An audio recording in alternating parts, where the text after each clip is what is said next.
The autumn wind swept through Graceland Cemetery, carrying with it the scent of damp earth and dying leaves. Richard Collins stood at the iron gates, his hand resting on the cold metal as he gathered the courage to step inside. The black Armani suit he wore felt heavier than usual today, as if the weight of grief itself had been woven into the fabric. His platinum Rolex caught the pale morning light, a stark reminder of the success that meant nothing without the people you loved to share it with. 2 years. It had been exactly 2 years since Andrew died. 2 years since that rainy night when a police officer knocked on Richard's door to tell him his younger brother had been killed in a car accident on Lakeshore Drive. 2 years, and the pain still felt as fresh as an open wound. Richard walked slowly through the cemetery, his Italian leather shoes crunching on the gravel path. He had been here dozens of times, but it never got easier. The white lilies in his hand seemed inadequate, a poor substitute for all the words left unsaid, all the moments they would never share. Andrew had been 33 when he died, 19 years younger than Richard was now. Too young. Far too young. As Richard rounded the corner near the Collins family plot, he froze mid-step. Someone was already at Andrew's grave, a small figure hunched over and trembling. At first, Richard thought his eyes were playing tricks on him, but no, there was definitely a child there, a little girl kneeling in the wet grass before his brother's marble headstone. She couldn't have been more than 7 years old. Her blonde hair hung in tangled waves down her back, and she wore a pink dress that had clearly seen better days. The fabric was faded, the hem unraveling, and it was at least 2 sizes too small, pulling tight across her thin shoulders. Her small hands clutched a single wilted daisy, and her entire body shook with silent sobs. Richard felt his heart constrict. Who was this child? Why was she crying at Andrew's grave? He approached slowly, not wanting to startle her. "Excuse me, sweetheart," he said gently, his deep voice barely above a whisper. "Are you all right?" The little girl's head snapped up, revealing a face streaked with tears. Her eyes were the brightest blue Richard had ever seen, rimmed red from crying. There was something achingly familiar about those eyes, though he couldn't quite place it. She looked at him with a mixture of fear and desperate hope. "I'm sorry," she whispered, her voice small and broken. "I didn't mean to bother anyone. I just wanted to see him. I wanted to tell him about me." Richard carefully lowered himself to one knee, setting his expensive lilies aside. The wet grass soaked through his suit pants, but he didn't care. "Tell who, honey, about what?" The child's lower lip trembled as she pointed at the headstone. "My daddy," she said, the word barely audible. "Andrew Michael Collins. That's what Mommy said his name was. Did you know my daddy?" The world tilted on its axis. Richard felt as if someone had punched him in the stomach, knocking all the air from his lungs. He stared at the little girl, truly seeing her for the first time. The blonde hair, the blue eyes, the shape of her nose, even the way she bit her bottom lip when she was nervous. It was all Andrew. My God, it was all Andrew. "Andrew was my brother," Richard managed to say, his throat tight. "My younger brother. What's your name, sweetheart?" "Lily?" she replied, wiping her nose with the back of her dirty hand. "Lily Parker. My mommy's name is Sarah. She told me that my daddy's name was Andrew, and that he had to go away before I was born, but she never told me where his grave was. I had to find it myself. I asked around the neighborhood, and someone said there was a Andrew Collins buried here, so I saved up my money and took the bus." Richard's mind was racing. A daughter. Andrew had a daughter.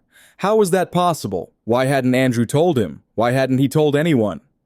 "Lily, does your mother know you're here?" Richard asked, concerned about a 7-year-old traveling alone through Chicago. Lily's eyes widened with fear. "Please don't be mad. I know I wasn't supposed to leave, but Mommy was sleeping. She's been sleeping a lot lately. She's very sick." Her voice dropped to a whisper. I needed to see him. I needed to know if he would have loved me." The last sentence broke Richard's heart into 1,000 pieces. He saw tears streaming down Lily's face again, and without thinking, he pulled her into his arms. She resisted for only a moment before collapsing against his chest, her small body racked with sobs that seemed too big for such a tiny person to contain. "Oh, sweetheart," Richard murmured, stroking her tangled hair. "I don't know what happened between your mother and Andrew, but I promise you we're going to figure this out. First, though, we need to get you home. Your mother must be worried sick." Lily pulled back, looking up at him with those impossibly blue eyes. "You're really his brother. You're really my uncle." "If what you're saying is true," Richard said carefully, then yes, I would be your uncle. And that means your family, you understand family, takes care of each other. For the first time since Richard had arrived, a tiny smile flickered across Lily's face. It lasted only a moment, but it was enough to give Richard a glimpse of the joy this child was capable of. Joy that had been buried under layers of grief and poverty and loneliness. Come on, Richard said, standing and extending his hand. Let's get you home. Can you show me where you live? Lily slipped her small, cold hand into his larger, warm one. As they walked back toward the cemetery gates, she looked back over her shoulder at Andrew's grave one last time. Goodbye, Daddy, she whispered. I wish I could have known you. The drive through Chicago that morning felt surreal to Richard. His Mercedes sedan, with its leather seats and sophisticated sound system, seemed absurdly luxurious, with little Lily sitting in the back, her legs dangling above the floor, her worn pink dress a stark contrast against the pristine interior. She directed him south toward neighborhoods Richard rarely visited, where the buildings grew more dilapidated and the streets more cracked with each passing block. It's that one, Lily finally said, pointing to a 4-story brick building that looked like it had given up on life decades ago. The windows were grimy, several boarded up. Graffiti covered the lower walls, and the front door hung slightly crooked on its hinges. Richard parked on the street, hyper-aware of how his car stood out like a diamond in a coal mine. He helped Lily out and followed her into the building. The entrance smelled of mildew and something else Richard couldn't quite identify, but instinctively knew was the scent of poverty and desperation. The stairs creaked ominously under their weight as they climbed to the 3rd floor. Lily stopped in front of apartment 3C and knocked softly. Mommy, I'm home. There was a long moment of silence, then the sound of stumbling footsteps. The door flew open, and Richard found himself face to face with one of the most beautiful women he had ever seen, despite the fact that she looked like death itself. Sarah Parker was tall and slender, though her slenderness was clearly from illness rather than health. She wore an old blue bandana wrapped around her head, hiding what Richard suspected was a lack of hair from chemotherapy. Her skin was pale, almost translucent, with dark circles under her eyes that spoke of sleepless nights and constant pain. But her eyes, the same brilliant blue as Lily's, burned with fierce maternal protection. Lily, Sarah gasped, dropping to her knees and pulling her daughter into a desperate embrace. Where have you been? I woke up and you were gone, and I was so scared, so terrified, that something had happened to you. Her voice broke on the last words, and Richard could see her hands shaking as she ran them over Lily's hair and face, as if reassuring herself that her daughter was real and safe. I'm sorry, Mommy, Lily sobbed. I'm so sorry. I just wanted to see Daddy's grave. I needed to see it. It was only then that Sarah seemed to notice Richard standing in the hallway. She looked up at him, confusion and fear warring on her face. Slowly, she stood placing herself between Richard and Lily in an instinctive protective gesture. Who are you? She asked, her voice weak but laced with steel. What are you doing with my daughter? Richard raised his hands in a peaceful gesture. My name is Richard Collins. I found Lily at Graceland Cemetery this morning at my brother Andrew's grave. She told me that Andrew was her father. The color drained from Sarah's face, what little there was left. She swayed slightly, and Richard instinctively reached out to steady her, but she jerked away from his touch. You're Andrew's brother, she whispered, her eyes wide with shock. Andrew had a brother. He never told me he had any family. Perhaps we should talk inside, Richard suggested gently, nodding toward the open apartment door. This conversation seems like it might take a while. Sarah hesitated, clearly torn between inviting a stranger into her home and her desperate need to understand what was happening. Finally, she nodded and stepped back, allowing Richard to enter. The apartment was tiny, perhaps 500 square feet total.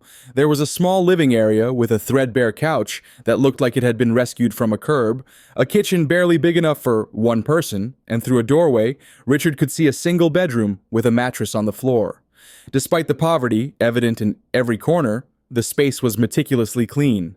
There were drawings on the walls, clearly done by Lily, adding splashes of color to the otherwise dreary space. A small vase on the windowsill held dandelions arranged with childish care. What caught Richard's attention most, however, was the stack of medical bills on the tiny kitchen table. Even from a distance, he could see the red overdue stamps, the astronomical figures, the notices from collection agencies. His heart ached. Sarah gestured for Richard to sit on the couch while she perched on the edge of a folding chair that looked like it might collapse at any moment. Lily climbed onto her mother's lap, and Sarah wrapped her arms around her daughter, holding her close. "I don't understand," Sarah said quietly. "Andrew told me he didn't have any family. He said he was alone in the world. He said that's why we understood each other." Andrew lied about a lot of things, apparently. Richard said, unable to keep the bitterness from his voice. "Our parents died when I was 25, and Andrew was 22, so he wasn't entirely lying about being alone, I suppose. But he had me. He always had me. I'm 19 years older, and I practically raised him after our parents passed. I gave him everything. A job at my company, and apartment money when he needed it. I loved him more than anything." Richard paused, his throat tight with emotion. If he had a daughter, why wouldn't he tell me? Sarah was quiet for a long moment, her fingers absently stroking Lily's hair. When she finally spoke, her voice was barely audible. Because he was ashamed. Because I was his dirty little secret. Because acknowledging Lily would have meant admitting what he did, and Andrew never liked admitting when he was wrong. Over the next hour, sitting in that tiny, shabby apartment, Sarah told Richard everything.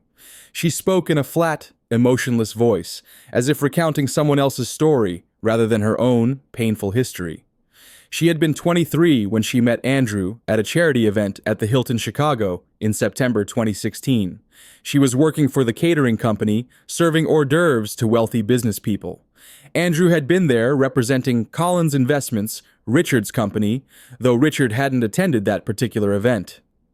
"He was so handsome," Sarah recalled, a ghost of a smile crossing her face. "He came up to me while I was carrying a tray of champagne glasses and told me I had the most beautiful eyes he'd ever seen. It sounds so cliché now, but at the time I was young and stupid and lonely. I'd moved to Chicago from downstate Illinois just 6 months earlier, trying to make it in the big city. I didn't know anyone. I was working 3 jobs just to pay rent on a tiny studio apartment. And here was this charming, sophisticated man who seemed genuinely interested in me. Andrew had asked for her number that night, and to Sarah's surprise, he actually called.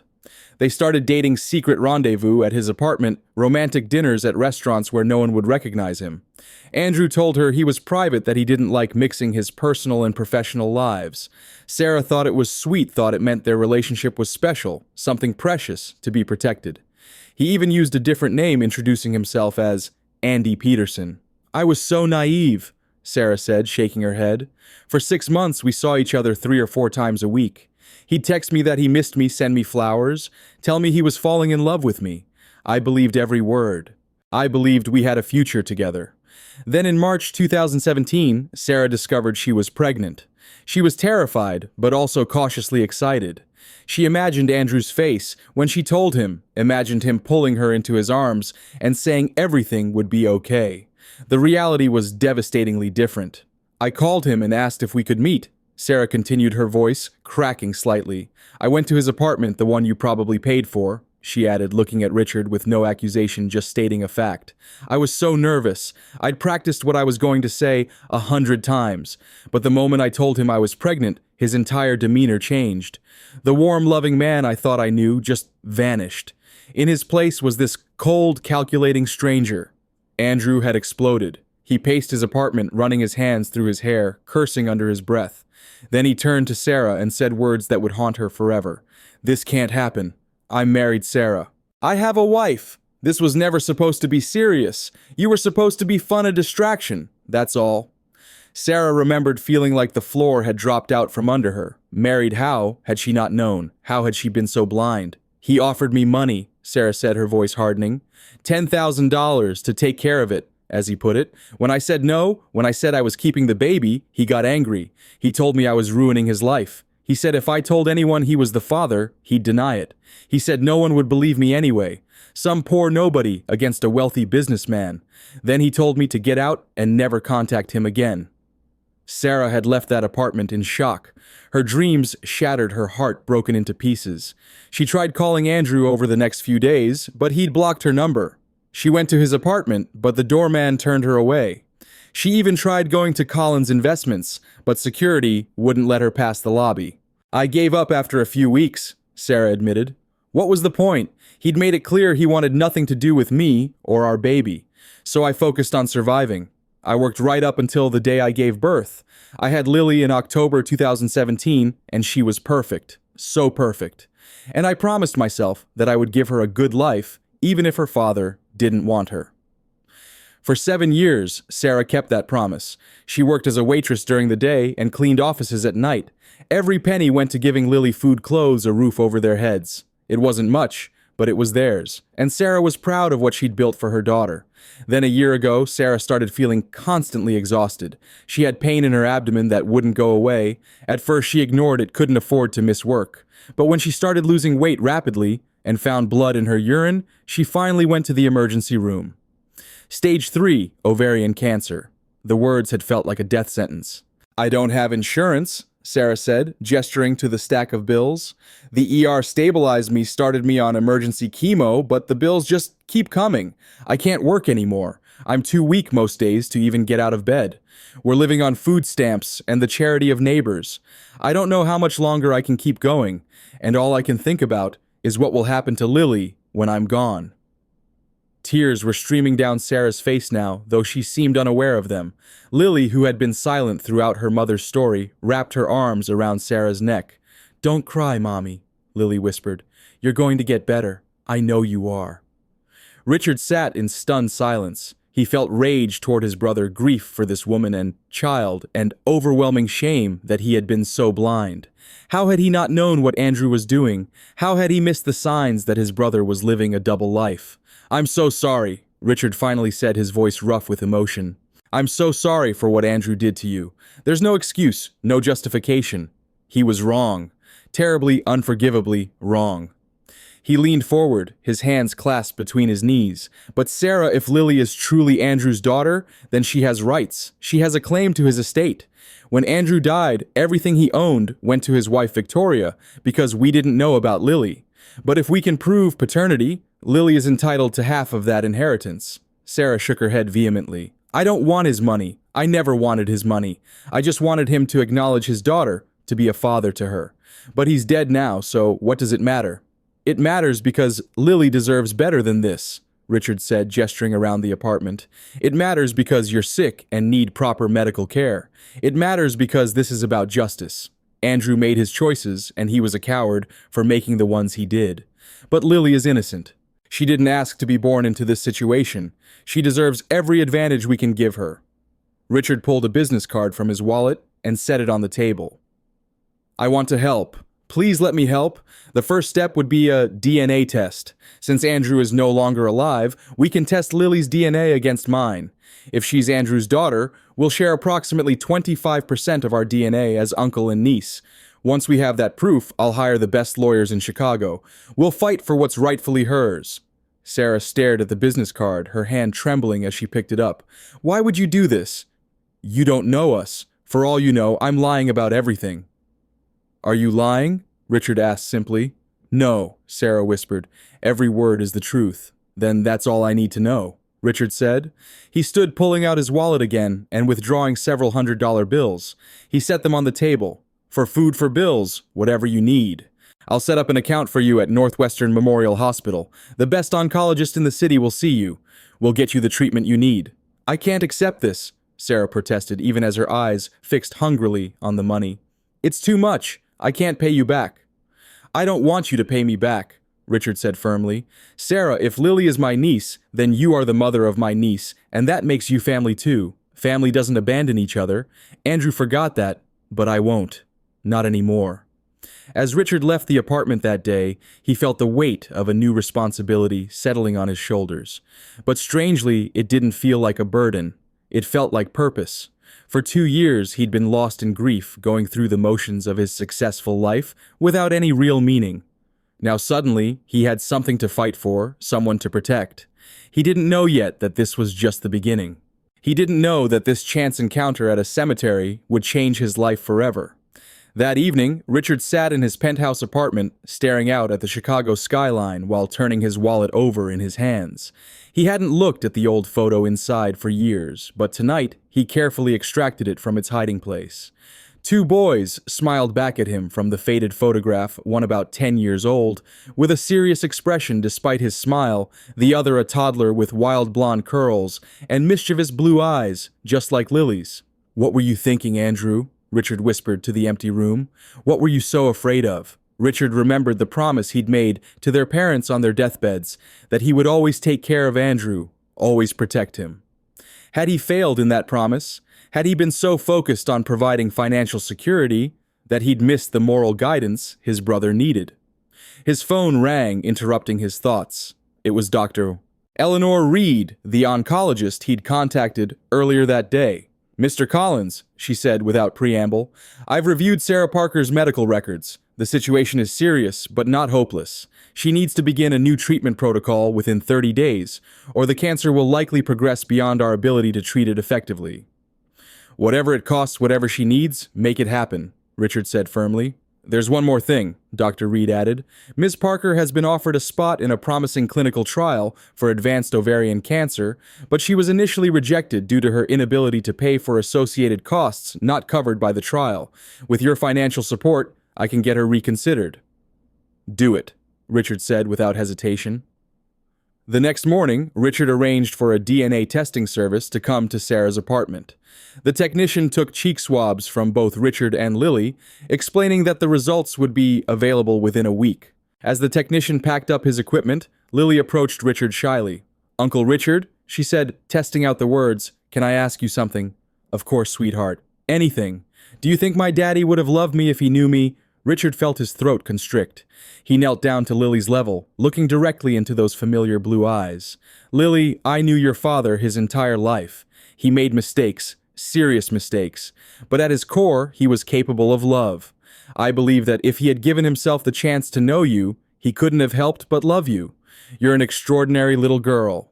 Lily considered this for a moment, then nodded solemnly. "I think I would have loved him too." Over the next few days, Richard found himself drawn to Sarah and Lily's apartment almost every evening after work.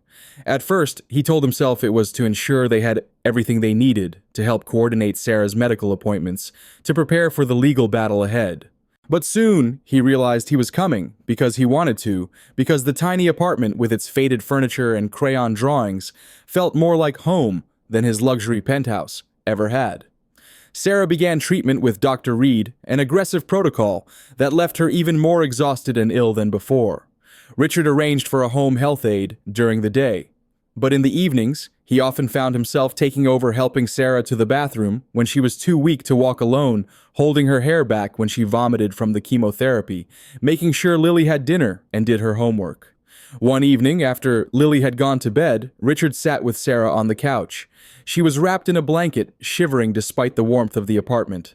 "Why are you really doing all this?" Sarah asked quietly. "It can't just be because Lily might be your niece. Most people wouldn't upend their lives for a relative they just met, especially under these circumstances." Richard was quiet for a moment, considering. "When Andrew died, I felt like I'd failed him somehow, like I should have been able to protect him even from himself. I couldn't save him, but maybe I can help his daughter. Maybe that's how I make amends." Sarah studied his face. "There's more to it than that, isn't there?" Richard looked down at his hands. "For 2 years, I've been going through the motions. My company is successful, I have more money than I could spend in 3 lifetimes, but none of it means anything. Every morning I wake up and wonder what the point is. Until I met you and Lily, I didn't have an answer." Before Sarah could respond, Richard's phone rang. It was his lawyer, David Miller. "The DNA results are in," Miller said. "Richard, it's a match. Lily is definitely Andrew's daughter. We can proceed with the inheritance claim." A weight lifted from Richard's chest, replaced immediately by a new determination. "Then it's time to talk to Victoria." The following day, Richard drove to the Lincoln Park mansion that Victoria Reynolds had inherited from Andrew. As he pulled up to the imposing brick structure with its perfectly manicured lawn and elegant architecture, he felt his stomach churn. This house, bought with money from Collins' investments, should have been Andrew's home, with a wife and children. Instead, it had been a facade hiding his brother's lies. Victoria answered the door herself, looking immaculate as always. She was 32 years old, with sharp features, expertly highlighted brunette hair, and a figure maintained by expensive personal trainers and cosmetic procedures. She wore a cream-colored cashmere sweater that probably cost more than Sarah's monthly rent, and carried herself with the confidence of someone who'd never doubted her place in the world. "Richard," she said coolly, stepping back to let him enter, "this is unexpected. You rarely visit." "We need to talk, Victoria," Richard said, following her into the cavernous living room with its white furniture and abstract art. "It's about Andrew's estate." Victoria raised one perfectly sculpted eyebrow. "The estate is settled.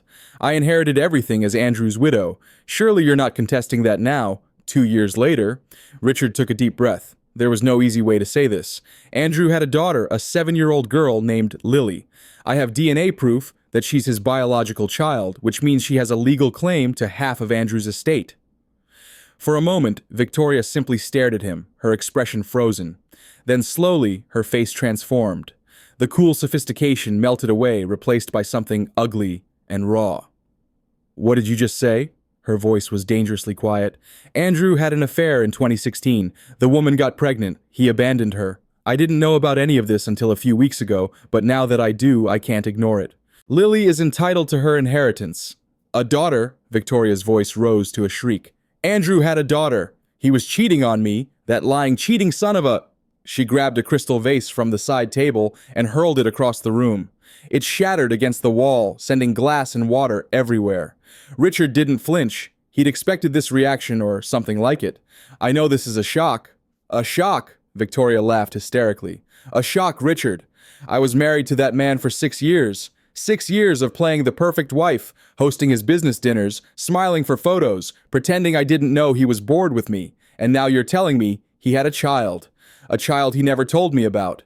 She paced the room like a caged animal, her hands clenching and unclenching. "Who is this woman? Some gold-digging whore who's trying to get her hands on money she doesn't deserve. Her name is Sarah Parker, and she's not a gold digger," Richard said sharply. "She's dying of cancer and living in poverty because Andrew abandoned her while she was pregnant. She didn't even know Andrew had money until I found her. If anyone's a victim here, it's her and Lily." "I don't care," Victoria screamed. "I don't care about some poor little orphan or her dying mother. That money is mine. I earned it by putting up with Andrew for 6 years. I earned it by being his wife." "You earned half of it," Richard corrected coldly. "The other half belongs to his daughter." Victoria's eyes narrowed to slits. "You're actually going to fight me on this. You're going to side with some stranger over me, Andrew's actual wife." "I'm siding with what's right," Richard said firmly. "Andrew wronged that woman and child. I won't compound that wrong by denying Lily what's legally hers." "Then I'll see you in court," Victoria hissed. "And Richard, don't think I'm going to make this easy. I will destroy this little family you seem so fond of. I will drag that woman's name through the mud. I will fight for every single penny. When I'm done, they'll wish Andrew had convinced her to get rid of that brat." Richard felt rage surge through him. "You will not speak about Lily that way. She's a 7-year-old child who's done nothing wrong." "Get out," Victoria said, pointing toward the door. "Get out of my house and tell your lawyer to expect a call from mine. This is war Richard and I always win." As Richard left the mansion, his hands were shaking with anger. He sat in his car for a long moment, trying to calm down before he called David Miller. "She's going to fight this with everything she has," Richard told his lawyer. "We need to be prepared for a nasty battle." "We will be," Miller assured him. "Richard, I've been practicing law for 30 years. I've seen cases like this before. The truth is on our side. DNA doesn't lie. Lily is Andrew's daughter, which means she has legal rights that no amount of money or influence can erase. Victoria has money too," Richard pointed out, "and she's willing to spend every cent of it to keep what she has." "Then we'll be ready for her," Miller said grimly. "Get me every piece of documentation you can find. Phone records, text messages, photos, anything that proves the relationship between Andrew and Sarah. And Richard, prepare Sarah. This is going to get ugly before it gets better." The DNA test results came back exactly 1 week later. Richard sat in his corner office on the 52nd floor of the Collins Investments building, the paper trembling slightly in his hands as he read the conclusion for the 3rd time.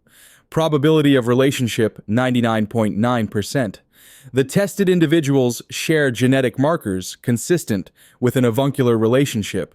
Lily was his niece, Andrew's daughter, his blood, his family. Richard set down the paper and turned to stare out the floor-to-ceiling windows at the Chicago skyline. The city stretched out before him, Lake Michigan, glittering in the afternoon sun, but he barely saw it. His mind was whirling with implications and plans and a fierce protectiveness he'd never felt before. He picked up his phone and called David Miller, one of the best family law specialists in Illinois. "David, it's Richard Collins. I need you to clear your schedule. We have a case to build, and it's going to be a fight." Over the next few days, Richard threw himself into preparing for the legal battle ahead. But more than that, he found himself drawn into Sarah and Lily's lives in ways he hadn't anticipated. He visited them almost every day after work. At first, it was to discuss the case, to gather information and documentation, but soon his visits became about more than legal strategy. He found himself arriving with bags of groceries, with Chinese takeout for dinner, with new clothes for Lily, because he'd noticed her shoes had holes in them. He arranged for Sarah to see Dr. Reed at Northwestern Memorial, the top oncological surgeon in the Midwest. He sat in the waiting room during her appointments, and when Sarah emerged weak and shaken from examinations, he was there to drive her home to help her up the stairs when she was too dizzy to walk straight, to make sure Lily had dinner while Sarah rested. Lily attached herself to Richard with the innocent trust of a child who'd been waiting her whole life for someone like him. She held his hand when they walked down the street. She saved her drawings from school to show him. She asked him a million questions about everything and nothing. "Uncle Richard, what's your favorite color? Uncle Richard, have you ever seen a real elephant? Uncle Richard, do you think my mommy is going to be okay?" That last question came one evening as Richard was tucking Lily into bed. Sarah had been particularly ill that day, and Lily's eyes were red from crying. Richard sat on the edge of the mattress on the floor, smoothing Lily's blonde hair back from her forehead. "Your mommy is the strongest person I've ever met," he said honestly. "And Dr. Reed is the best doctor in the whole city. We're going to do everything we can to help her get better." "But what if everything isn't enough?" Lily whispered, her blue eyes hawk in her small face. "What if she dies like my daddy died? What will happen to me?" Richard felt his heart crack. He pulled Lily into his arms, holding her tight. "If the worst happens, which I don't believe it will, but if it does, you will never be alone. Do you understand me? You're my family, Lily. I will always take care of you, always. Promise," Lily asked, her voice muffled against his shoulder. "I promise," Richard said, and he meant it with every fiber of his being. The next morning, Richard was in the boardroom at Collins Investments, presiding over a quarterly meeting with the executive team when his assistant slipped in and handed him a note. "Urgent call from Miller. Victoria has gone to the press." Richard excused himself and hurried to his office, closing the door before dialing his lawyer. "What happened?" Richard demanded without preamble. "Victoria's made her first move," Miller said grimly. "She's talking to every tabloid and gossip site in the city. Dead millionaire's secret love child surfaces. Widow fights gold-digging ex-mistress. Cancer patient claims affair with married executive. She's painting Sarah as a seductress who deliberately got pregnant to trap a wealthy man. She's suggesting Lily might not even be Andrew's daughter despite the DNA evidence. She's portraying herself as a grieving widow being victimized by greedy liars." Richard's jaw clenched so hard it hurt. "Can we stop this? Legally, not really. She's careful to couch everything as her opinion or as allegations. But the court of public opinion is a powerful force, Richard. This is just the beginning. She's trying to pressure you into dropping the case." "That's not going to happen," Richard said firmly. No sooner had Richard hung up than his phone rang again. This time it was Joseph Chen, the CFO of Collins Investments, and one of Richard's oldest friends. "Rich, we've got a problem. Have you seen the news?" "I just heard. Victoria's smear campaign against Sarah and Lily.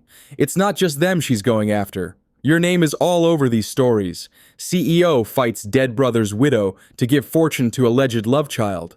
Our stock price dropped 3 points this morning. The board is calling an emergency meeting. They're concerned about the company's image." Richard pinched the bridge of his nose. "Joseph, you know me. You know I wouldn't do this if I wasn't absolutely certain that Lily is Andrew's daughter. This is about doing what's right." "I know that," Joseph said quietly. "But the board members might need some convincing." You've built this company on your reputation for sound judgment. Now they're seeing headlines about you battling your sister-in-law over money. It's not about money, Richard said, frustration coloring his voice. It's about justice for a little girl who's been denied her birthright. It's about making sure her mother gets the medical care she needs. Then that's what you need to tell the board. Just be prepared for pushback. Some of them are already talking about asking you to step back from the case. After hanging up, Richard sat at his desk, staring at his reflection in the polished mahogany surface. For the first time in his career, his personal life was threatening his professional standing. Collins Investments was his life's work, built from nothing into one of the most respected financial firms in the Midwest. The logical move would be to distance himself from the legal battle to protect his company and his reputation.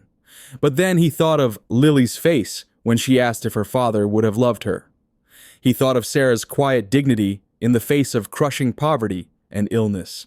He couldn't abandon them now, not when they needed him most, not when he'd finally found something that mattered more than business success.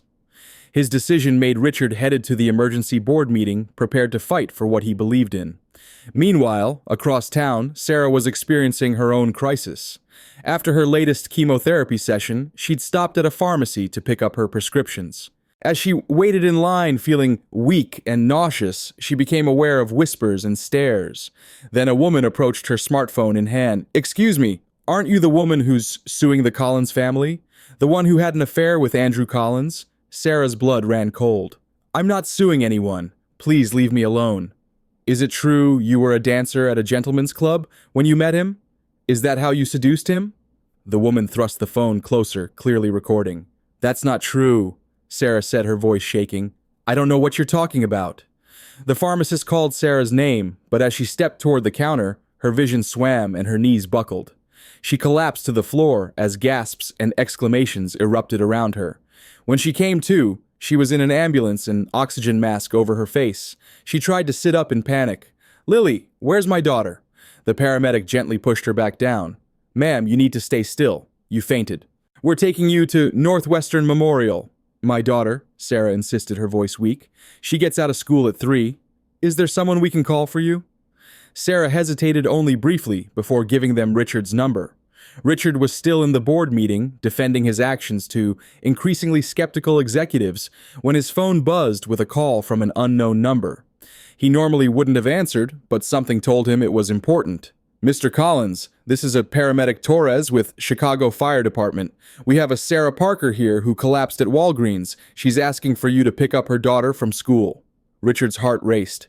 "Is she all right? What happened?" "She's stable but weak. Likely complications from her cancer treatment. We're taking her to Northwestern Memorial." "I'll be there as soon as I can," Richard said, already standing and gathering his papers. "And I'll get her daughter." The board members watched in confusion as Richard hurriedly explained the situation and left without waiting for their response. Some exchanged concerned glances, but Joseph Chen smiled slightly. This was the Richard Collins he knew, the man who would drop everything to help someone in need, consequences be damned. Richard made it to Lily's school just as the final bell rang. He'd never picked her up before, and he had to go through a verification process with the office, who called Sarah to confirm it was okay for Richard to take Lily. Fortunately, Sarah had added him to Lily's emergency contact list, foreseeing a situation exactly like this one. When Lily emerged from her classroom and saw Richard waiting instead of her mother, her face fell. "Where's Mommy? Is she okay?" Richard knelt to her level. "Your mom is feeling a little sick today, so the doctors are taking care of her. She asked me to come get you." Lily's lower lip trembled. "Is she going to die?" "No, sweetheart," Richard said firmly. "She's just very tired from her medicine. We're going to go see her right now. Okay?" Lily nodded, slipping her small hand into Richard's much larger one. "Okay, Uncle Richard." As they walked to his car, Richard noticed a woman across the street, taking photos with a telephoto lens. Anger surged through him. They were hounding a 7-year-old child now. He positioned himself to block Lily from view and hurried her into his car. At the hospital, they found Sarah in the emergency department, hooked up to IV fluids. Her face brightened when she saw Lily, though Richard could tell she was trying to hide how weak she felt. "There's my girl," Sarah said, opening her arms. Lily rushed to her mother's bedside, careful of the tubes and wires. "Mommy, are you okay?" Uncle Richard said. "You're just tired." "I am tired, baby, but I'm feeling better already." Sarah looked up at Richard gratefully. "Thank you for getting her." And before Richard could respond, Dr. Reed entered the room, clipboard in hand. She nodded to Richard before addressing Sarah. "Miss Parker, you're severely dehydrated and your blood counts are dangerously low. This is likely a reaction to the chemotherapy. I want to admit you overnight for fluids and monitoring." Sarah's face fell. "I can't. I don't have anyone to watch Lily." "She can stay with me," Richard said immediately. "I have a guest room. We can pack a bag from your apartment." Sarah hesitated, and Richard understood her reluctance. It was one thing to accept his help with medical bills and legal matters, but entrusting him with her child overnight was a huge step. "I promise I'll take good care of her," he said softly, "and we'll come see you first thing in the morning." Sarah looked at Lily, who was watching the exchange with anxious eyes. "Would that be okay with you, honey, to have a sleepover at Uncle Richard's?" Lily nodded, though she still looked worried. "But I'll see you tomorrow. First thing," Sarah promised. That night, Richard found himself in entirely unfamiliar territory. He'd never had a child stay in his penthouse before. The space, which had always seemed the perfect bachelor pad with its minimalist design and expensive furnishings, suddenly felt cold and unwelcoming for a little girl. Lily sat perched on the edge of his leather sofa, looking small and lost. Her pink backpack containing the few overnight essentials they'd picked up from the apartment sat at her feet. "Are you hungry?" Richard asked, realizing he had no idea what to feed a child. Lily shrugged. "A little." Richard surveyed his kitchen. His refrigerator contained little more than some protein shakes, a bottle of champagne, and containers of leftover takeout. His typical dinner was either at a business meeting or ordered in. "How about pizza?" he suggested, relieved when Lily's face brightened. "Can we get pineapple on it? Mommy never lets me get pineapple because she says it doesn't belong on pizza." Richard laughed. "Pineapple it is, our secret." While they waited for the pizza to arrive, Richard showed Lily to the guest room. It was impeccably decorated, but devoid of personality, like a high-end hotel room. "It's very white," Lily observed. Richard looked around and saw the room through her eyes. White walls, white bedding, white furniture. Not a splash of color or warmth to be found. "You know what, you're right. It is very white. Maybe tomorrow we can get some things to make it more colorful. Would you like that?"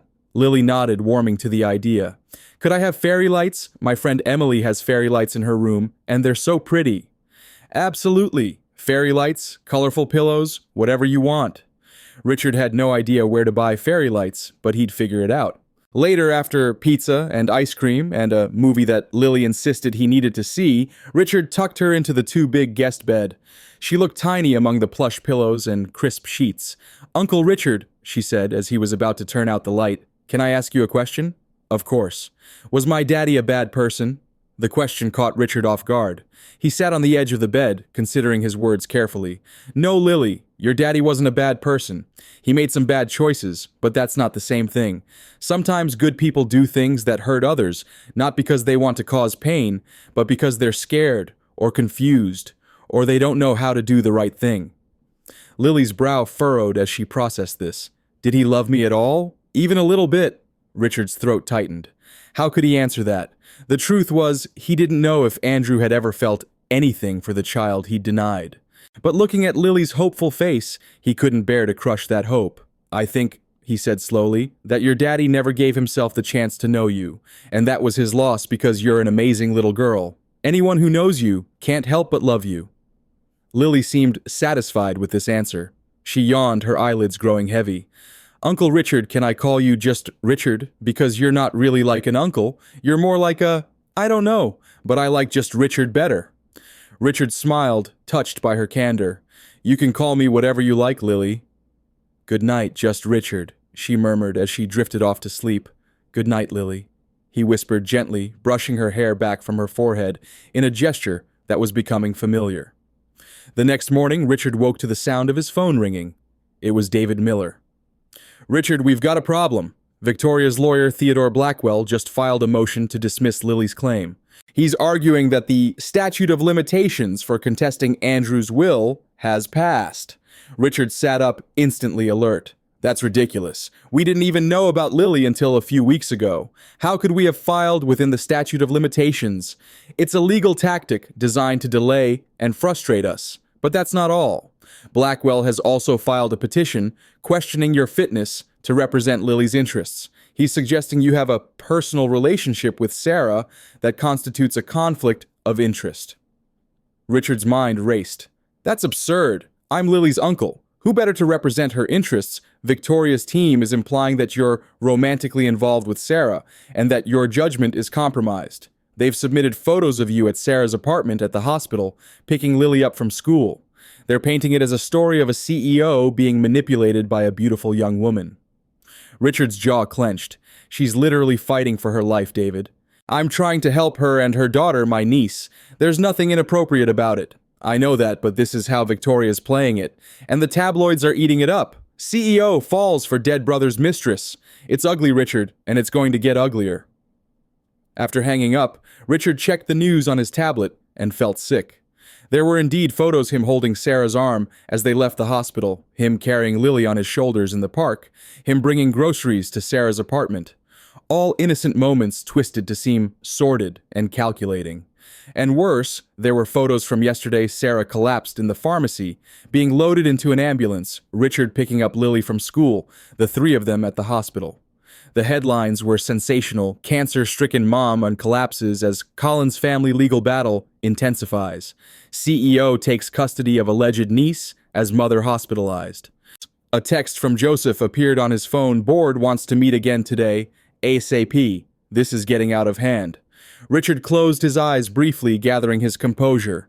Then he went to wake Lily for their visit to the hospital, determined to shield her from the storm brewing around them. At the hospital, they found Sarah looking marginally better. The fluids had helped and some color had returned to her cheeks. Dr. Reed was there reviewing Sarah's chart. Good news, Dr. Reed said. Your counts have improved enough that we can discharge you today, but she held up a hand to forestall Sarah's relief. I'm concerned about your living situation. Your immune system is severely compromised. Your current apartment has mold issues, which could lead to serious respiratory infections. Sarah's face fell. I can't afford to move right now. Actually, Richard interjected, I've been meaning to talk to you about that. I have a condo in Lincoln Park that's sitting empty. It's a corporate apartment, but no one's using it right now. It's yours if you want it, at least until you're through the worst of your treatment. Sarah looked at him suspiciously. Is this because of what happened yesterday? Because I fainted in public and it made the news? Richard was surprised she knew about the press coverage. You've seen the stories. Sarah nodded grimly. A nurse showed me this morning. She was trying to be helpful, warning me about what was being said. Richard, they're making it sound like we're like you and I are. I know what they're implying, Richard said, keeping his voice calm for Lily's sake, though the little girl was occupied with a coloring book a nurse had given her. But that has nothing to do with the apartment offer. I've been worried about your living conditions for weeks. The condo is clean, safe, and in a secure building where reporters can't harass you. Dr. Reed spoke up. From a medical perspective, Ms. Parker, I strongly recommend you consider Mr. Collins' offer. Your current living environment is actively dangerous to your health in your condition. Sarah looked torn. Richard understood her pride, her desire to stand on her own feet despite everything. It was one of the things he admired most about her, but this wasn't the time for pride. Sarah, please, he said softly. Let me do this for you and Lily. Sarah looked at her daughter, happily coloring and humming to herself, oblivious to the adult concerns swirling around her. Finally, she nodded. Thank you. We'll take the condo, but only until I'm better. And I want to contribute somehow, maybe help with the legal research for the case or something. I can't just take and take. We'll figure it out, Richard assured her, relief washing over him. Later that day, after getting Sarah and Lily settled in the corporate condo, Richard headed to Collins Investments for the emergency board meeting. He felt like he'd aged a decade in a single day, but he straightened his tie and set his jaw prepared for battle. The boardroom was tense with the 12 members of the board arranged around the massive table, expressions ranging from concern to outright hostility. Richard took his seat at the head of the table, nodding to Joseph, who looked apologetic. Harold Blackstone, the eldest board member and a friend of Richard's father, spoke first. Richard, we've called this meeting because the board is deeply concerned about recent events. The publicity surrounding your personal involvement with this Parker woman and her child is beginning to affect the company's reputation and, by extension, its bottom line. Richard opened his mouth to respond, but Harold held up a hand. Before you speak, I should inform you that we've been contacted by Zenith Partners about their planned $50 million investment. They've expressed reservations about moving forward, given the current situation. That was a blow Richard hadn't seen coming. Zenith Partners was a major private equity firm whose investment would fund Collins Investments' expansion into Asian markets, a key part of Richard's 5-year plan for the company. The board feels, Harold continued, that it would be in the best interest of the company for you to distance yourself from this legal matter, at least until the Zenith deal is secured. Richard looked around the table, meeting the eyes of each board member. Some couldn't hold his gaze looking down at their notepads or smartphones. These were people he'd worked with for years, some of whom he considered friends. I understand your concerns, Richard said carefully. The company's welfare has always been my priority, but this is not simply a legal matter I can step away from.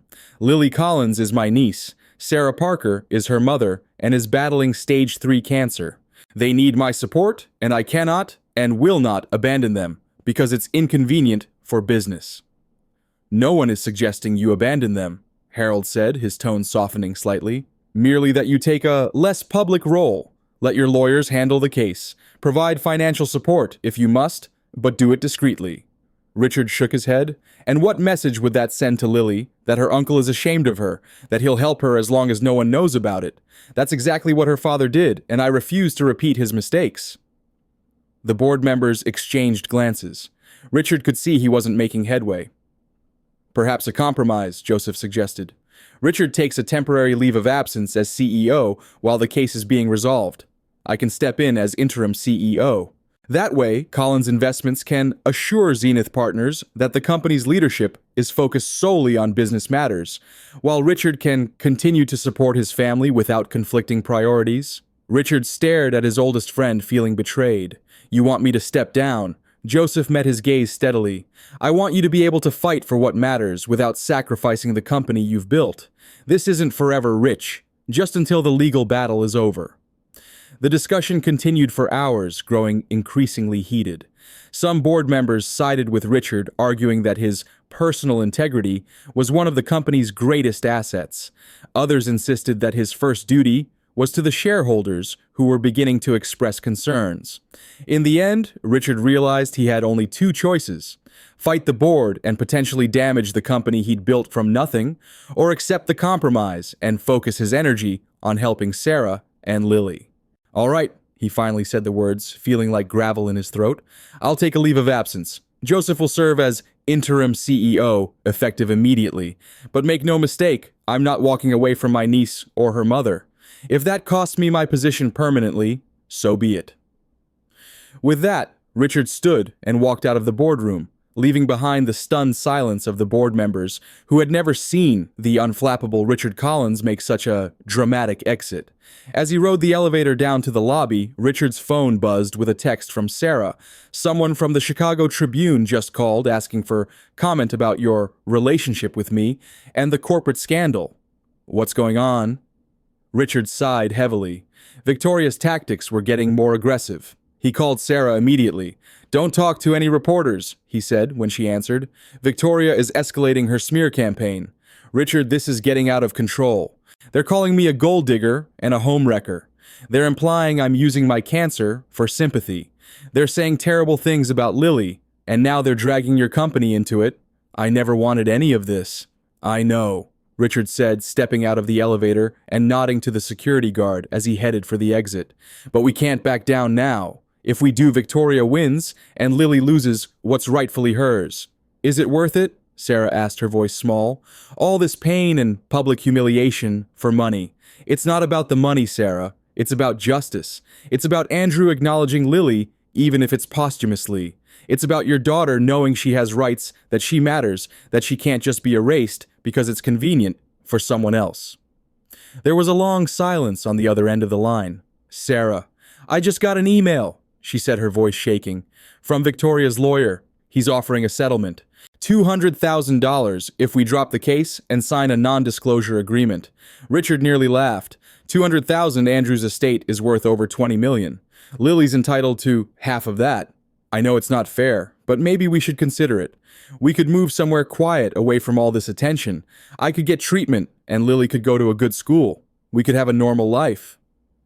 Richard stopped walking, standing still, in the middle of the busy sidewalk, as pedestrians flowed around him like a river around a stone. Is that what you really want? To let Victoria win? To let her erase Lily's connection to her father? I want peace, Sarah said, her voice breaking. I'm so tired, Richard. The treatment, the press, the legal battle, it's all too much. I just want to focus on getting better for Lily. Richard's heart ached for her. I understand. I do. But please don't make any decisions right now. Let me come over and we can talk about this properly. When Richard arrived at the condo 30 minutes later, he found a scene that made his blood run cold. Sarah was sitting on the couch, pale and shaking, while Lily huddled against her, crying softly. On the coffee table was Sarah's laptop, open to a vicious article with the headline, "The Truth About Sarah Parker, Escort Gold Digger and Con Artist." They're saying I was a dancer at a gentleman's club, Sarah said quietly as Richard entered. That I targeted Andrew because I knew he was wealthy. That I've done this before with other men. They found a Sarah Parker who was arrested for solicitation in Milwaukee 5 years ago and are claiming it's me, even though I've never even been to Milwaukee. Richard felt rage building inside him. Victoria, he growled. This has her fingerprints all over it. Lily saw it. Sarah continued stroking her daughter's hair. She was using the laptop to play an educational game when the email alert came through. She clicked on it before I could stop her. Richard knelt in front of Lily. Lily, look at me. None of those things they're saying about your mom are true. They're lies told by mean people who are trying to scare us, but we're not going to let them okay. Lily wiped her eyes. Why are they being so mean? We didn't do anything wrong. No, you didn't, Richard agreed.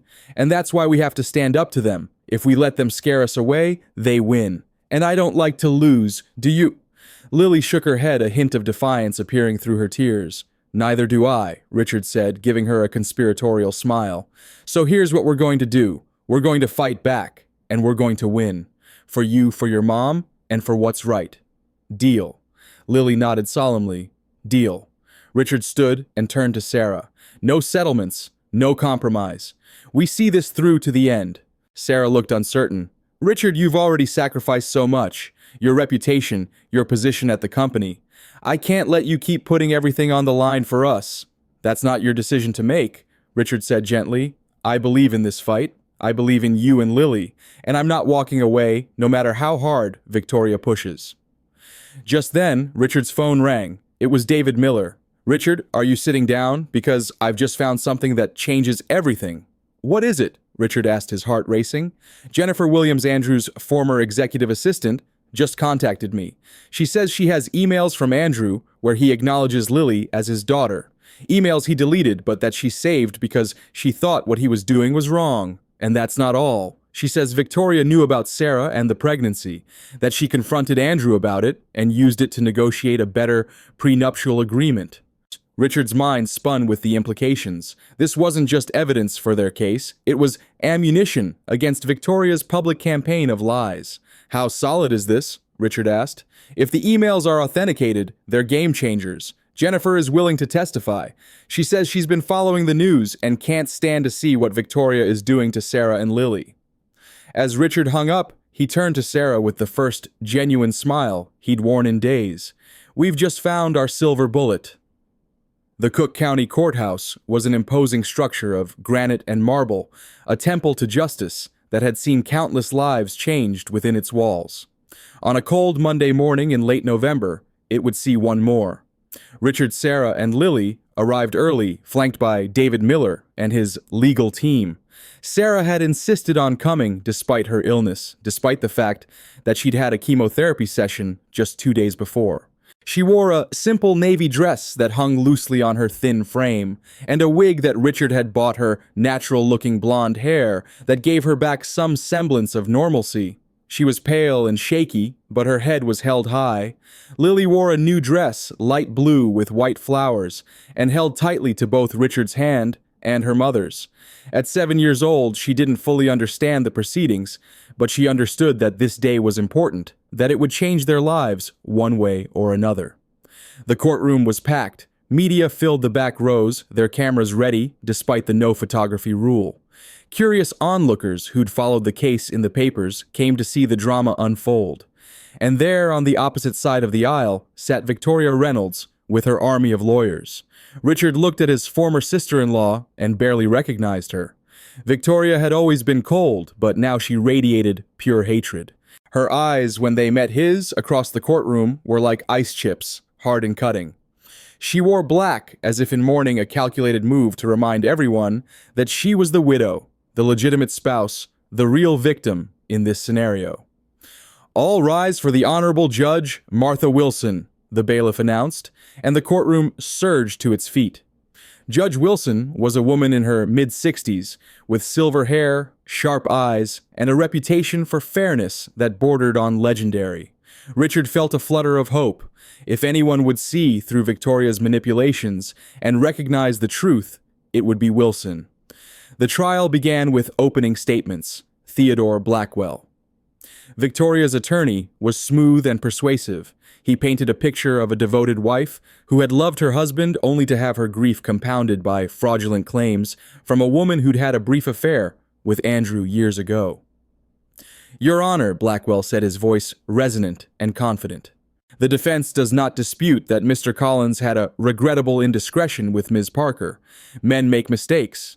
But Ms. Parker's claim that she is entitled to half of the estate based on a child from that affair is not supported by the law. Andrew Collins never acknowledged this child. He never paid child support, never established paternity. For all intents and purposes, he had no legal relationship with the alleged daughter. The alleged daughter has DNA proof," David Miller shot back when it was his turn. "Your Honor, this isn't about what Andrew Collins chose to acknowledge. It's about biological fact. Lily Parker is Andrew Collins's daughter. Illinois law is clear. Children born outside of marriage have the same inheritance rights as legitimate children. Andrew Collins's failure to acknowledge his daughter in life doesn't erase her rights in death." The first days of the trial were consumed with expert testimony. Geneticists explained the DNA evidence, making it clear that there was absolutely no doubt about Lily's paternity. Phone company representatives presented records of the extensive communication between Andrew and Sarah. Restaurant staff testified about seeing them together, their testimony corroborated by credit card receipts. Victoria's team tried to argue that even if Andrew had an affair, there was no proof he'd known about the pregnancy. Sarah could have had other partners, maybe she'd deliberately trapped Andrew by getting pregnant. Then David Miller called his surprise witness, Jennifer Williams. Jennifer walked to the witness stand with confident steps, a stark contrast to Sarah's fragile movements. She was in her early 40s, professionally dressed in a conservative suit, her brown hair pulled back in a neat bun. She placed her hand on the Bible and swore to tell the truth, her voice clear and steady. "Ms. Williams," Miller began, "what was your position at Collins Investments?" "I was Andrew Collins' executive assistant from 2014 to 2019, Jennifer replied. "And in that capacity, did you have access to Mr. Collins' emails and communications?" "Yes, I did. I managed his calendar correspondence, everything." "Did there come a time when you became aware of Mr. Collins' relationship with Sarah Parker?" Jennifer nodded. "Yes, in late 2016, I noticed he was having me block off time on his calendar without specifying why. He was also receiving deliveries of flowers to the office that I wasn't sending to his wife. Eventually, I saw emails between him and Sarah. They weren't trying to hide their relationship from me." "And did you become aware of Ms. Parker's pregnancy?" "Yes, in March 2017, I saw an email from Sarah telling Andrew she was pregnant. He was very upset. He called her into his office that day. After she left, he asked me to clear his schedule. He was visibly shaken." "What happened next?" Jennifer took a deep breath. "He asked me to delete all his emails with Sarah, said it was over between them and he wanted no record. I did as he asked, but..." She hesitated. "But what, Ms. Williams, I kept copies. It didn't feel right what he was doing. I saved the emails to a personal drive." A murmur ran through the courtroom. Victoria's face darkened with anger. "Why did you keep these emails, Ms. Williams?" Miller asked. "Because what Andrew was doing wasn't right. He was married, yes, but Sarah didn't know that. He led her on and made her believe they had a future. Then when she got pregnant, he just cut her off. I've seen how Sarah's been portrayed in the media, and it's not fair. She wasn't some gold digger. She was a young woman who fell in love with a man who lied to her." Miller approached the bench with a folder. "Your Honor, I'd like to enter these emails into evidence. They clearly show that Andrew Collins knew about the pregnancy and acknowledged that the child was his." Judge Wilson reviewed the emails, her expression unreadable. Victoria leaned over to whisper furiously to Blackwell, who looked increasingly concerned. "Ms. Williams," Miller continued, "did Victoria Reynolds, now Victoria Collins, know about Sarah Parker and the pregnancy?" Jennifer met Victoria's icy stare without flinching. "Yes, she did. In May 2017, she came to the office unexpectedly and found some of Sarah's things in Andrew's desk drawer. A scarf, I think, and a birthday card. Victoria confronted Andrew, and I could hear them arguing through the door. She was yelling about the pregnant waitress and demanding to know if the baby was his. Later that day, Andrew asked me to schedule an appointment with their lawyer to revise their prenuptial agreement. This revelation sent another shockwave through the courtroom. Victoria's carefully constructed image as the blindsided widow was crumbling before everyone's eyes. "No further questions," Miller said, returning to his seat with a satisfied expression. Blackwell's cross-examination was aggressive, trying to paint Jennifer as a disgruntled former employee with a vendetta against the Collins family. But Jennifer remained calm and consistent, her testimony unshaken. The following day, Sarah was called to the stand. As she made her way to the witness box, Richard could see how much the effort cost her. The chemo was taking its toll, and the stress of the trial was only making it worse. But Sarah was determined to tell her story. She testified about meeting Andrew, about their 6-month relationship, about his reaction when she told him she was pregnant. Her voice broke as she described his rejection, his attempt to pay her off his threats if she ever told anyone he was the father. "Ms. Parker," Miller said gently, "can you tell the court about your current health situation?" Sarah looked down at her hands. "I have stage 3 ovarian cancer. I've been undergoing chemotherapy for the past 4 months. The prognosis is uncertain. The doctors are hopeful, but there are no guarantees. And what are your concerns for Lily's future?" Sarah's eyes filled with tears. "I just want to know she'll be taken care of if something happens to me. That she'll have a family, people who love her. That she'll have the opportunities I couldn't give her. That's all I've ever wanted." When it was Blackwell's turn, he was careful not to appear too aggressive, aware of how it would look to attack a cancer patient. But his questions were designed to create doubt. "Ms. Parker, you claim that Andrew Collins led you to believe you had a future together, and yet you never met any of his family or friends. Didn't that strike you as odd?" "He said he was private about his personal life," Sarah replied. "I was young and in love. I believed him. And after he rejected you, you made no further attempts to contact him about the child. I tried for weeks. He blocked my number. His building wouldn't let me up. His office turned me away. Eventually, I gave up. I had a baby to prepare for and no support. I had to focus on survival." Blackwell's questioning continued subtle jabs designed to make Sarah look naive, at best calculating at worst. By the time she stepped down, she was visibly exhausted, her hands shaking as she returned to her seat beside Richard. Then came the moment Richard had been dreading, the moment when Lily would take the stand. Richard and David had debated whether to call Lily as a witness. She was only 7 young enough that her testimony might be dismissed as coached or unreliable. But David believed that seeing Lily hearing her speak in her own words would humanize the case in a way that no amount of legal argument could. Lily looked dusty in the witness box, her feet dangling above the floor, her hands gripping the edge of the wooden barrier. She wore her blue dress, and her blonde hair was pulled back with a ribbon. She looked terrified. Judge Wilson smiled at her kindly. "Hello, Lily. I'm Judge Wilson. Do you know why you're here today?" Lily nodded. "Because of my daddy. Because he left me money, but the lady doesn't want me to have it." Several people in the courtroom chuckled. Even Judge Wilson's lips twitched. "That's a good way to put it. Now Lily, Mr. Miller here is going to ask you some questions. All you have to do is tell the truth. Can you do that?" "Yes, ma'am," Lily said in her small, clear voice. Miller approached the witness box gently. "Lily, do you know who your father was?" Andrew Collins, Lily said, but I never met him. He went away before I was born. Did your mother ever tell you about your father? Lily nodded. She said he was handsome and funny, and that he made her laugh. She said he had to go away, but that it wasn't my fault. Do you know where your father is now? He's dead, Lily said matter-of-factly. He's buried in Graceland Cemetery. I went to see his grave once. That's where I met Richard. She pointed at Richard, and Richard felt his eyes burning with tears. Not my daddy, Richard. He's been taking care of me and Mommy. Lily, Miller continued, can you tell the court what your life was like before you met Richard? Lily bit her lip, thinking. It was hard sometimes. Mommy was sick a lot, and we didn't have much money. Sometimes we didn't have enough food, and Mommy would give me her food and say she wasn't hungry, but I knew she was.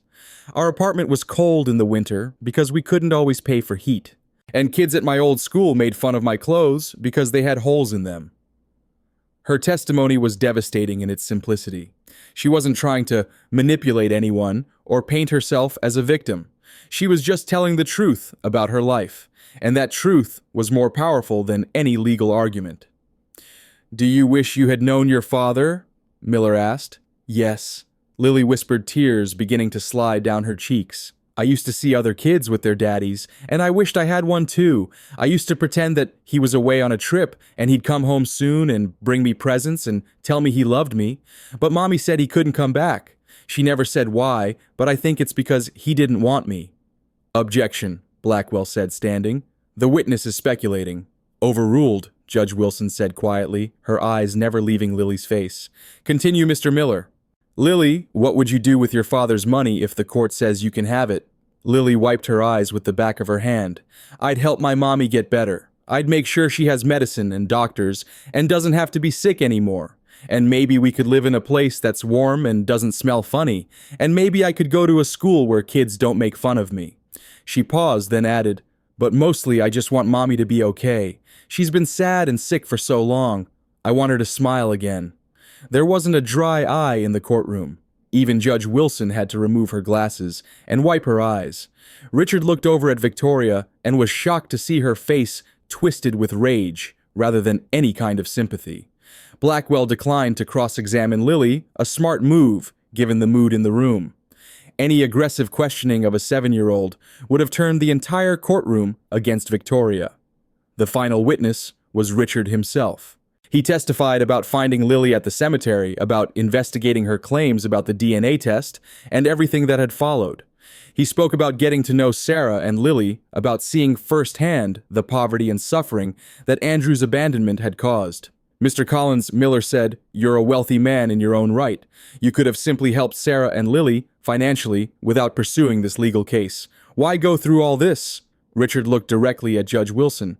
Because it's not about the money. Not really. It's about justice. It's about recognizing that Lily exists, that she matters, that she has rights.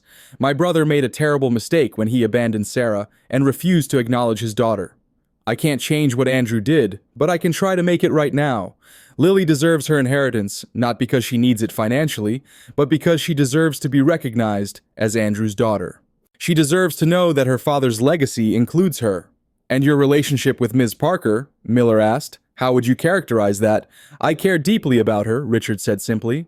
I admire her strength, her courage, her refusal to give up even when everything seems hopeless. And I love Lily as if she were my own daughter. They've become my family now, and I will do everything in my power to protect them and provide for them regardless of what this court decides. Blackwell's cross-examination was brutal. He tried to paint Richard as a man who'd been seduced and manipulated by a clever woman. He suggested that Richard was thinking with his heart rather than his head, that his judgment was clouded by romantic feelings. He even implied that Richard was betraying his brother's memory by siding with Sarah against Victoria. But Richard didn't budge. He answered every question calmly and firmly, never losing his temper, never backing down from his support of Sarah and Lily. After 5 days of testimony, both sides rested their cases. Judge Wilson announced that she would review all the evidence and issue her ruling the following week. The wait was agonizing. Sarah's health deteriorated under the stress, and she spent most of the week in bed. Richard barely left her side, and when he did, it was only to take care of Lily or consult with Miller about the case. Finally, on a Friday afternoon, they received the call. Judge Wilson had reached her decision. They were to appear in court the following Monday for the ruling. That weekend was one of the longest of Richard's life. He tried to stay positive for Sarah and Lily's sake, but inside he was terrified. What if they lost? What if, despite all the evidence, despite Lily's testimony, despite everything, the judge ruled in Victoria's favor? Monday morning arrived gray and cold, a biting wind sweeping in from Lake Michigan. The courtroom was even more packed than it had been during the trial, everyone eager to hear the outcome of the case that had captivated Chicago for weeks. Judge Wilson entered, and the bailiff called for order. The judge settled into her seat and looked out over the courtroom, her expression grave. This has been one of the most emotionally charged cases I've presided over in my 30 years on the bench, she began. At its heart, it's a case about a child who lost her father before she ever had the chance to know him, and about whether that child has a legal right to his estate. Richard felt Sarah's hand tighten around his. On her other side, Lily sat very still, her eyes wide. The law in Illinois is clear, Judge Wilson continued. Children born outside of marriage have the same inheritance rights as children born within marriage. The question before this court was not whether Lily Parker is Andrew Collins' daughter. The DNA evidence conclusively proves that she is. The question was whether Andrew Collins' failure to acknowledge that daughter in life affects her inheritance rights in death. After careful consideration of all the evidence and testimony, I find that it does not. Richard felt his heart leap, but Judge Wilson wasn't finished. Andrew Collins' treatment of Ms. Parker and their unborn child was reprehensible. He lied to Ms. Parker about his identity and marital status. When confronted with the reality of his actions, he chose to abandon a pregnant woman rather than face his responsibilities. His behavior was cowardly selfish and morally bankrupt. However, the sins of the father should not be visited upon the child. Lily Parker had no say in the circumstances of her birth.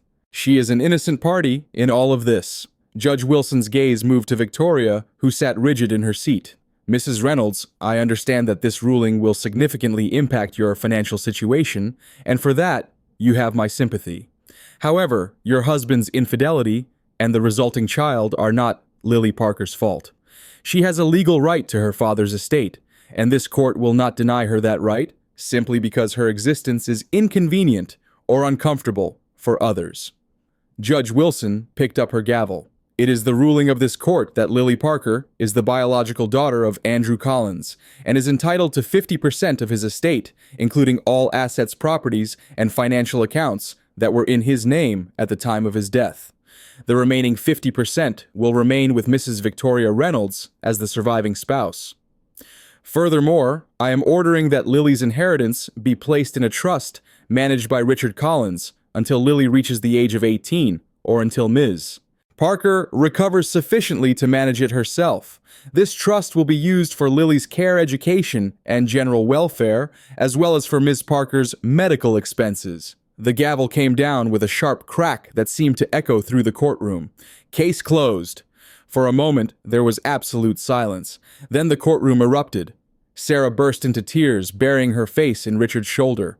Lily looked confused, not entirely sure what had just happened, but understanding from the adults' reactions that it was good. Richard wrapped his arms around both of them, his own eyes wet with tears of relief and joy. Across the aisle, Victoria sat frozen, her face white with shock and fury. Then slowly she stood. Her hands were clenched into fists at her sides, her whole body trembling. "This is a travesty," she screamed, her voice cutting through the noise of the courtroom. "This is a miscarriage of justice. That money is mine. I earned it. I put up with Andrew for 6 years. I was his wife. Mrs. Reynolds, you need to calm down," Judge Wilson said sternly, reaching for her gavel. "Calm down," Victoria shrieked. "You've just given away millions of dollars that belong to me to some bastard child and her gold-digging mother. This is theft. This is robbery." "Mrs. Reynolds, I am warning you," Judge Wilson said, her voice rising. "You will show respect to this court, or I will hold you in contempt." But Victoria was beyond reason. Years of entitlement and greed had finally reached their breaking point. She started toward the bench, her face contorted with rage. "You're all in on it," she screamed. "You're all part of this conspiracy. Richard probably paid you off. You're corrupt. You're a fraud." Bailiff, Judge Wilson called, but before the bailiff could reach Victoria, she had already climbed the steps to the judge's bench. Her hands reached out her manicured nails, aimed at Judge Wilson's face, like claws. "I'll show you what happens to people who steal from me," she screeched.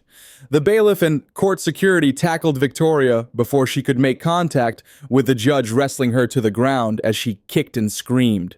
The courtroom descended into chaos, spectators on their feet, cameras flashing despite the rules against photography. Judge Wilson, who had leaned back to avoid Victoria's attack, straightened her robes and looked down at the struggling woman with cold fury. "Victoria Reynolds," she said in a voice that cut through the noise like a knife, "you are hereby charged with contempt of court, attempted assault on a judicial officer, and disturbing the peace. Bailiff, take her into custody. She will be held without bail until her hearing."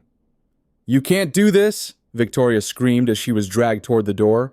"I'm the victim here. This is wrong. That money is mine. Mine!" Her voice echoed down the hallway as she was removed from the courtroom. The door slammed shut behind her, and suddenly, the room was quiet again. Judge Wilson turned to Richard, Sarah, and Lily, her expression softening. "Mr. Collins, Ms. Parker, I apologize for that outburst. Please know that justice has been served here today. Lily, you take care of your mother, and you remember that you are worthy of love and respect, regardless of the circumstances of your birth. Court is adjourned." As they left the courthouse that day, stepping out into weak November sunlight, Richard felt as if a tremendous weight had been lifted from his shoulders. Sarah was crying and laughing at the same time, overcome with relief and disbelief that it was finally over. Lily skipped between them, holding both their hands. "Does this mean Mommy can get better now?" Lily asked, looking up at Richard with those bright blue eyes. "Yes, Princess," Richard said, scooping her up into his arms. "This means your mommy is going to get the best medical care in the world. She's going to get better, and we're all going to be happy." "And you'll stay with us?" Lily asked, wrapping her small arms around his neck. "Forever." Richard looked at Sarah over Lily's shoulder, saw the love and hope shining in her eyes, and felt his heart swell with more emotion than he'd known he was capable of feeling. "Forever," he promised. "We're a family now. Nothing is going to change that." And standing there on the courthouse steps, surrounded by reporters and cameras and curious onlookers, Richard kissed Sarah and held Lily close, and knew with absolute certainty that he was exactly where he was meant to be. 6 months later, spring had come to Chicago, bringing with it warmth and new beginnings. The city had shaken off its winter coat, and flowers bloomed in parks and gardens throughout the metropolitan area. In a sunny hospital room at Northwestern Memorial, Sarah sat up in bed looking healthier than she had in years. Her blonde hair had grown back, falling in soft waves around her shoulders. The color had returned to her cheeks, and though she was still thin, she no longer had that skeletal, ghostly appearance that had haunted her during the worst of her illness. Most importantly, her eyes sparkled with life and hope. Dr. Reed stood at the foot of the bed, a broad smile on her face as she reviewed Sarah's latest test results. "I'm pleased to tell you that your most recent scans show no evidence of disease," Dr. Reed announced, her voice warm with genuine joy. "The tumors are completely gone. You're in full remission, Sarah. You beat it." Sarah's hands flew to her mouth, tears instantly springing to her eyes. "Really? You're sure it's really gone?" "I'm sure," Dr. Reed confirmed. "Of course, you'll need to continue with regular checkups and monitoring for the next 5 years, but as of right now, you're cancer-free. You did it, Sarah. You fought, and you won." Richard, who had been standing by the window with Lily, rushed to Sarah's side. He pulled her into his arms, holding her close as she sobbed against his chest, tears of relief and joy soaking into his shirt. Lily climbed onto the bed, wrapping her small arms around both of them, creating a tangle of limbs and love and overwhelming gratitude. "I can't believe it," Sarah kept saying between sobs. "I really can't believe it. I thought for so long, I thought I was going to die. I thought I'd never see Lily grow up." "But you will," Richard murmured, kissing her forehead, her cheeks, her lips. "You're going to see her grow up, graduate, get married, have children of her own. You're going to have the life you deserve, Sarah, the life we all deserve." The past 6 months had been a whirlwind of change. With Lily's inheritance secured and placed in trust, Richard had immediately arranged for Sarah to receive the most aggressive and advanced cancer treatment available. It had been brutal. There were days when Sarah was so sick from the chemotherapy that she couldn't lift her head from the pillow. Days when the pain was so intense that even the strongest medications barely took the edge off. Days when she begged for it to be over, when she was ready to give up. But Richard and Lily had been there through it all, refusing to let her surrender. Richard had taken a leave of absence from Colin's investments, putting Joseph in charge, while he devoted himself to Sarah's care. He learned to administer her medications to help her through the nausea, to massage her aching muscles, and read to her when she was too exhausted to keep her eyes open. Lily, despite her young age, had been a little warrior. She made her mother cards and drawings to brighten her hospital room. She sang songs and told jokes to make Sarah laugh. She held her mother's hand during the scariest moments and whispered fierce little encouragements. "You can do it, Mommy. You're the strongest person in the whole world. Don't give up." And slowly, painfully, Sarah had turned a corner. The tumors began to shrink. Her strength started to return. Color crept back into her face. And now, finally, she was in remission. As they left the hospital that day, Sarah walking on her own 2 feet, instead of being wheeled out in a wheelchair, Richard made a decision. They stopped at Grant Park, finding a bench overlooking the lake. The water sparkled in the spring sunshine, and sailboats dotted the horizon. Lily ran ahead to chase pigeons, her laughter carrying on the breeze. Richard took both of Sarah's hands in his and turned to face her. His heart was pounding, but he'd never been more certain of anything in his life. "Sarah," he began, his voice slightly shaky with emotion, "these past 6 months have been the hardest of my life, but also the most meaningful. Watching you fight, seeing your strength and courage, taking care of you and Lily. It's shown me what really matters. It's not money or business success or any of the things I used to think were important. It's this. It's us. It's family." Sarah's eyes were already filling with tears again, as if she sensed what was coming. Richard reached into his pocket and pulled out a small velvet box. When he opened it, the diamond ring inside caught the sunlight, sending rainbow prisms dancing across Sarah's face. "I love you," Richard said, his own eyes wet now. "I love you more than I thought it was possible to love another person. I love your strength and your kindness and your fierce devotion to Lily. I love the way you hum when you're cooking and the way you scrunch up your nose when you're concentrating. I love how you've never let bitterness destroy your capacity for joy. I love everything about you, Sarah Parker, and I want to spend the rest of my life proving that not all men are like Andrew, that you deserve to be loved and cherished and treated like the precious gift you are." He slid off the bench, kneeling on the concrete path, the ring held up between them. "Sarah, will you marry me? Will you let me be your husband and Lily's father officially and forever?" Sarah couldn't speak. The words seemed stuck in her throat, trapped behind the overwhelming emotion that crashed over her like waves. She nodded frantically, tears streaming down her face, and finally managed to choke out, "Yes, yes, 1,000 times yes." Richard slipped the ring onto her finger, and it fit perfectly, as if it had been made just for her. He stood and pulled her into his arms, kissing her deeply, while scattered applause broke out from passers-by who had witnessed the proposal. "Mommy, Richard, what's happening?" Lily came running back, her pigtails flying behind her. Sarah knelt down to Lily's level, showing her the ring. "Richard asked me to marry him, sweetheart. He's going to be your daddy for real now. We're going to be a real family." Lily's face lit up with pure joy. "Really? Really, truly? You're going to marry Richard? Really, truly?" Sarah confirmed, laughing through her tears. Lily launched herself at both of them, and they ended up in a pile on the grass, laughing and crying and holding each other tight. People in the park smiled as they walked past, touched by the obvious love radiating from the little family.